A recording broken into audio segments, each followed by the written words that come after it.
माधवपुर गांव में एक गरीब लकड़हारा विजय अपनी पत्नी मीरा के साथ रहता था। अजी सुनते हो, घर में चावल खत्म हो गए हैं, आटा भी थोड़ा ही बचा है। थोड़ी लकड़ियाँ बेच कर आओ तो खाने का इंतजाम हो जाएगा। मीरा, लकड़ियां काट कर तो मैंने रखी, लेकिन खरीदने वाला कोई नहीं। गांव वाले कहते हैं मुझसे खरीदने से अच्छा है वे खुद जंगल से ले आए। अब तो कोई और काम ही सोचना पड़ेगा। लेकिन हमारे पूर्वजों से हम यही काम करते आए हैं, आप कहाँ से नया काम ढूंढेंगे? मैंने थोड़ा धन जमा करके रखा था। हमारी शादी होने से पहले से मैं कुछ धन जमा कर रहा था, जिसे मैंने आज तक खर्च नहीं किया, ताकि महाजन से खेत ले सकूं। मुझे लगता है अब खेती शुरू करनी होगी। जो खेत आप खरीदने की बात कर रहे हैं वह कभी हमारा ही हुआ करता था। आपको लगता है कि महाजन हमें वह वापस दे देगा? पैसे के लिए वह कुछ भी कर सकता है। वह बहुत लालची इंसान है। मुझे महाजन पर बिल्कुल भी विश्वास नहीं। कहीं यह उसकी कोई चाल तो नहीं? अरे, तुम बहुत सोच रही हो मीरा। ऐसा कुछ भी नहीं है।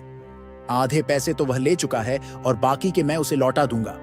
विजय उसी दिन महाजन के घर जाता है। अरे आओ विजय, आज मेरे घर कैसे आना हुआ? महाजन जी, मैं लकड़ी बेचने नहीं आया हूँ। मैं आपसे एक सौदा करने आया हूँ, खेत खरीदने आया हूँ। तेरे पास इतना पैसा है जो तू खेत खरीद सके? देख, मैं सस्ते सौदे नहीं करता। खेत तो मैं तुझे दे दूंगा, लेकिन पूरी कीमत वसूल करूंगा। मैं पैसे लेकर आया हूँ, आप देख लीजिए, क्या इतने में हो जाएगा? तेरा दिमाग फिर गया है क्या? इतने कम पैसे में खेत कैसे आएगा? चला जा यहाँ से और अपना धन ले जा। महाजन जी, थोड़ी दया तो दिखाइए। जो धन मैं लाया हूँ वह आप रख लीजिए और मुझे खेत दे दीजिए। जितना धन बाकी रह गया है मैं आपको फसल उगाकर लौटा दूंगा। ठीक है, ये धन मुझे दे दे। याद रखना विजय, तू मेरा कर्जदार है। विजय खुशी खुशी घर पहुंचता है। मीरा, बहुत बहुत मुबारक हो। क्या आपका काम बन गया? क्या उन पैसों में आपने खेत खरीद लिया? हाँ, महाजन मान गया। वो पैसे पूरे नहीं थे, लेकिन मैंने किसी तरह उसे मना लिया। अब हम महाजन के कर्जदार हैं। फसल उगाकर वो कर्ज तो मैं यूं चुका दूंगा।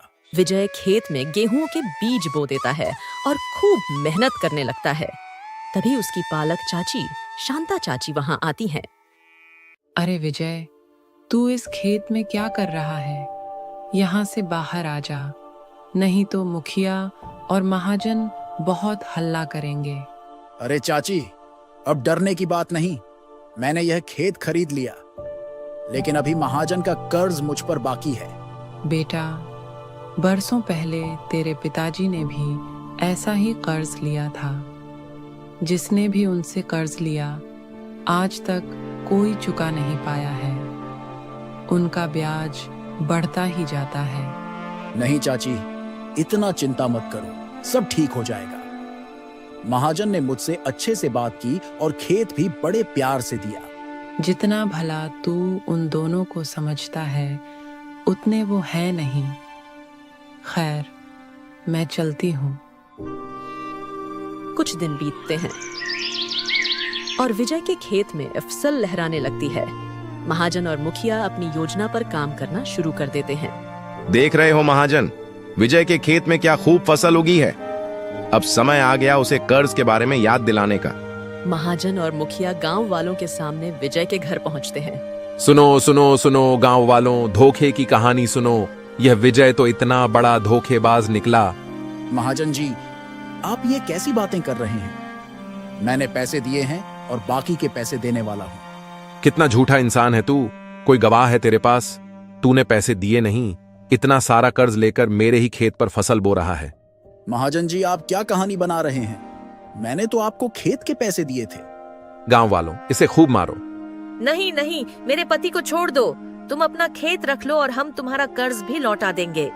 ठीक है, तुम्हें मौका देते हैं। तुम मेरे और मुखिया के घर नौकरानी बनोगी, तभी तुम्हारा कर्ज उतरेगा।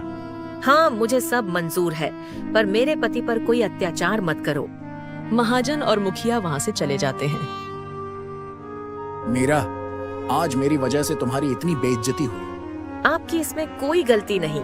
मैंने आपको पहले भी कहा था ना कि महाजन और मुखिया भरोसे के लायक नहीं है। हे भगवान, आखिरकार मैंने ये सब पहले क्यों नहीं सोचा? आज रात जब मीरा सो जाएगी, मैं प्रेत कुएं के पास जाऊंगा। जिस कुएं में मेरे पिताजी की जान गई थी, मैं भी अपनी जान दे दूंगा। मेरे मरने के बाद सब ठीक हो जाएगा। रात होती है। विजय प्रेत कुएं की तरफ चला जाता है। पिताजी, मैं आपके साथ तो नहीं रह पाया, लेकिन अब हमारी मृत्यु एक ही जगह पर होगी। कुएं, आज मुझे भी खा ले, मैं थक गया हूं। तुम्हें किसने कहा मैं इंसानों को खाता हूं? तुम कौन हो? तुमने मेरे पिताजी को भी मार डाला। बेटा विजय, मैं तुम्हारा पिता हूं। ये कैसे हो सकता है? तुम तो एक परिंदे हो। जानने के लिए तुम्हें मेरी कहानी सुननी होगी।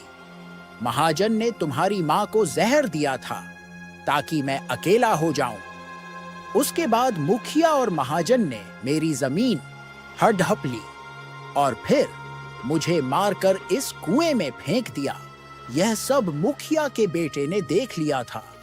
जब उसने गांव वालों को सच बताने की कोशिश की, तो मुखिया ने अपने ही बेटे को भी मारकर इसी कुएं में फेंक दिया। मैं एक परिंदा बन गया और मदद की गुहार लगाता रहा, लेकिन उन दोनों ने सबको झूठ कहा कि मैं कुएं का भूत हूं और जान लेता हूं। जान लेने वाले वो दोनों खूनी हैं। मैं अपना बदला लेना चाहता हूं। तुम मुझे मुक्ति दिलाओ। पिताजी, मैं आपकी मदद करूंगा। मैं तुम्हें यहाँ सोना चांदी दे रहा हूँ। गांव में यह बात फैला दो कि कुएं का भूत धनी बनाता है। बस यह बात महाजन और मुखिया तक पहुंच जाए। उनका लालच उन्हें यहाँ खींच लाएगा। विजय पूरे गांव में बात फैला देता है और रात होते ही महाजन और मुखिया कुएं के पास जाते हैं। गांव वाले भी विजय के कहने पर कुएं के पास इकट्ठा हो जाते हैं। कुएं, अपना सवाल पूछ और धनवान बना। सालों पहले एक लकड़हारे को तुमने यहाँ मारकर फेंका था, क्यों? अरे, तुमसे क्या छुपाना है? यह बात सच है। हमें उसकी जमीन चाहिए थी।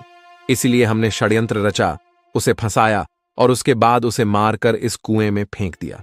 सुन लो गांव वालों, दो खूनी आज अपना गुनाह कबूल कर रहे हैं।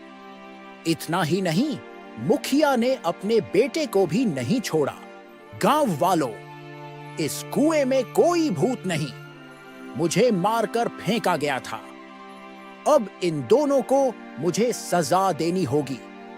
इन्हें इसी कुएं में धकेल दिया जाए, लेकिन उससे पहले इस कुएं के आसपास की जमीन तुम लोग जब खोदोगे तो यहाँ तुम्हें भर भर कर सोना मिलेगा। परिंदा महाजन और मुखिया को कुएं की तरफ खींचता है और कुएं में गिरा देता है। गांव वाले कुएं के पास की जमीन खोदते हैं और सबको खूब धन मिलता है।